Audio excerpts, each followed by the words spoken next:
And all I've got to offer is sensitivity, intelligence, and charm.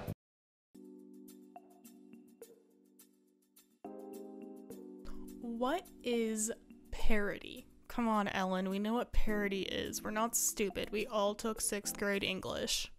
Okay, just hear me out. Parody, at least to me, is one of the most misunderstood forms of comedic writing. The textbook definition of parody that you probably learned in that 6th grade English class goes like this. Parody is an imitation of the style of a particular writer, artist, or genre with deliberate exaggeration for comic effect. Now, what parody is often confused for is satire. The use of humor, irony, exaggeration, or ridicule to expose and criticize people's stupidity or vices, particularly in the context of contemporary politics and other topical issues. Unlike parody, satire covers a broader range of subjects and provides more of a commentary on society. The famous novelist Vladimir Nabokov once described the difference between the two. Satire is a lesson.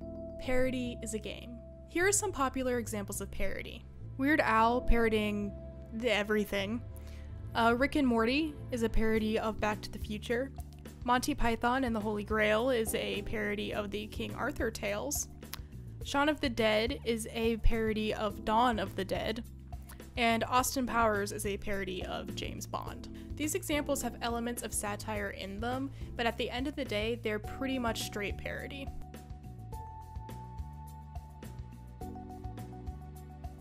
Parody can be really hard to pull off correctly. There are a lot of ways it can go wrong when proper effort isn't made.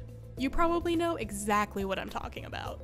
Things like those cheap, cash-grabby spoof movies, like there's that Twilight one a few years ago called Vampires Suck or something like that, and things like, you know, the disaster, superhero, scary movie genre of movie, you know the ones I'm talking about.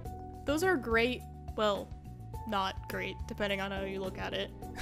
Examples of what happens when someone thinks copying the thing and exaggerating some of the features of the original thing is comedy enough. When parody comedy really lands, it was usually made with a love of the genre that it's spoofing. It doesn't just regurgitate things that happened in the original media. It adds its own creative twist. Basically, good parody gives a damn.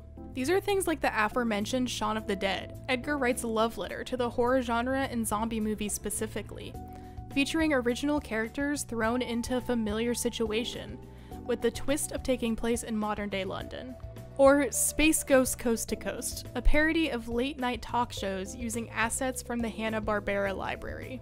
Or, if you're a weeb-ass nerd like me, ooh, senpai, there's Osumatsu-san, a repurposing of the 1966 children's anime Osamatsu-kun, which takes jabs at popular anime tropes. But my absolute favorite example of good parody, and the actual subject of this video, is Adult Swim's The Venture Brothers.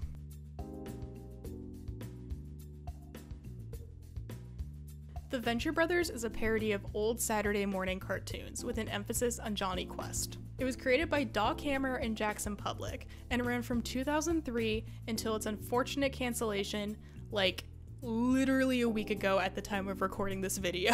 Did that inspire the video? Maybe so, I don't know.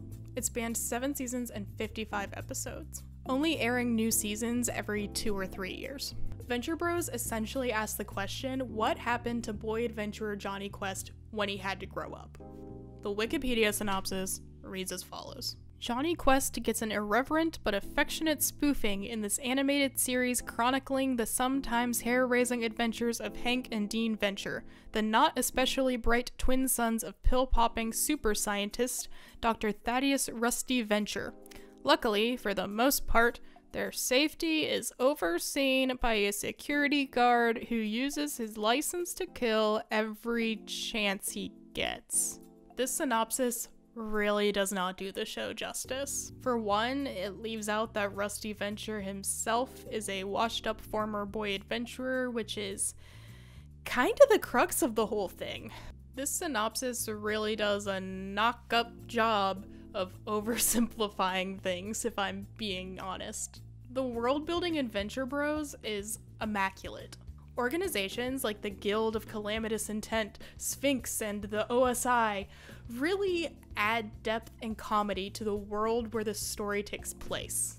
Speaking of the story, the planning that went into making reaching arcs was just ridiculous. Nothing doesn't matter in the Venture Bros. For example, in Season 1, Episode 3, Careers in Space, the Venture family goes to the space station Gargantua 1 to stop something called the problem button from blinking.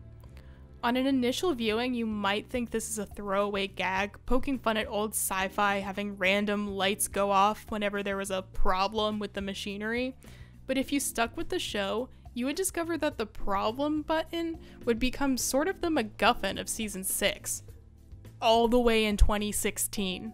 This sort of care and planning is part of the reason there is so much time between seasons, but if you ask me, it was well worth the wait. The characters in V-Bros are unique and interesting on their own, except for, well, Johnny Quest.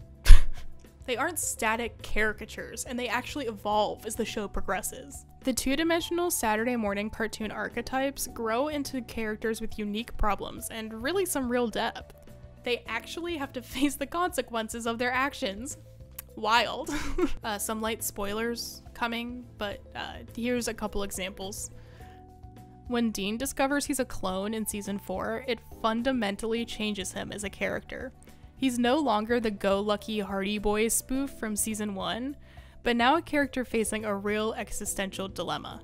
Another example is Henchman 21, later revealed to be named Gary, who transforms from nameless henchman to a certified badass after the death of his best friend, Henchman 24. The Venture Brothers really works as a parody because it could work as its own standalone thing without previous knowledge of the genre being spoofed.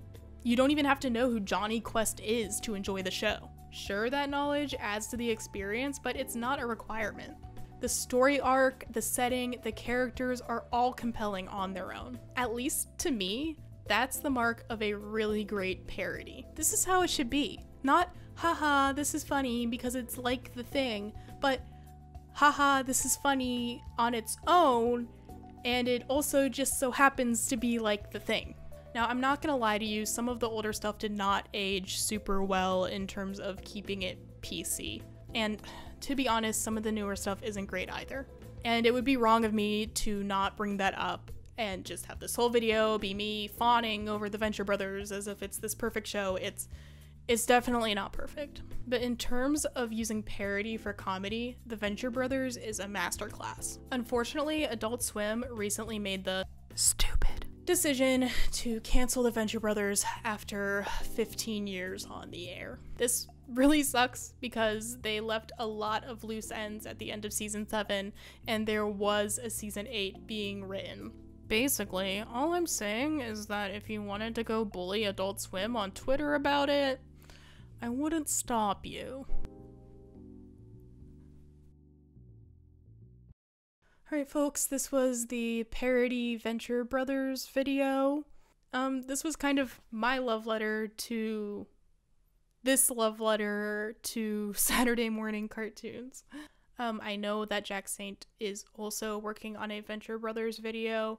I did reach out to him to get permission. He was super cool about it, said this was a-okay, so and yeah, the usual, like, comment, subscribe, ring the bell, all that jazz. I don't know if saying this stuff actually makes people want to like it, or maybe it makes you not want to like the video. Forget you heard this if it makes you not want to like the video.